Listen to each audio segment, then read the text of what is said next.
what's important? It's massively important. A number of you will face into our client organisations. You know, we've got to be sort of representative of our customer base and our client base.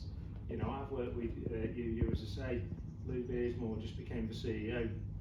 Absolutely brilliant person, force of nature. If any of you, some of you may have seen her speak, she's absolutely outstanding. And she's so open with stuff. You know, she's got dyslexia, she talks about her own challenges. It is nothing short of inspirational. And the things that she's done in that business, I've certainly learned from. And I think, you know, on a personal level, if you're exposed to it, if you know about it, you can do something about it. I know, notice the menopause working group. Now, most men probably aren't that comfortable talking about menopause. At UU, they had a similar group. They had as many men in the group as women, because they were their partners, their wives, etc. were going through menopause, and they just wanted to understand, how can I support them better? You know, so the more we can make it a normal conversation for people, the easier it will be, the better things we can put in place to offer support to women in Network Plus. And it's important, you know, it's really important that we recognise things like that and we talk about it, and we're not afraid of talking about it.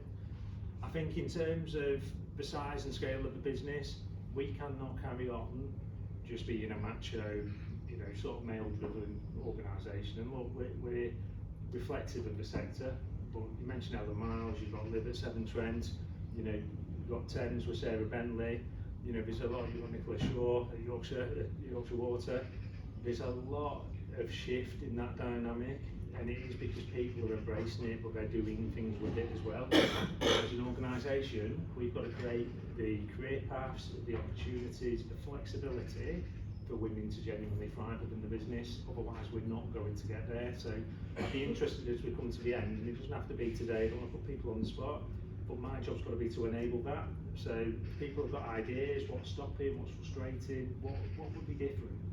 You know, it might be part of a career challenge. How do we help people in the room achieve what they want to achieve? Because if we're sat in a place where people can't, because of blockers or things that just don't work, or I can't be at that meeting on a Friday, or I can't do this because I need my, you know, I want work-home-life balance, etc. We need to call it out, and we need to deal with it. And guess what? It won't just impact women in Network Plus, it will also impact men and other individuals in the business as well. So we just need to start having those conversations. I've already mentioned about the leadership team. It is very male and pale. You know, it's a bit embarrassing actually at times. You know, we're an effective team, I'd like to think, and we've had some good discussions on that this morning in terms of how we start driving the right discussions, not just have you hit your numbers, and I won't have you hit your numbers, because that's what it feels like half the time.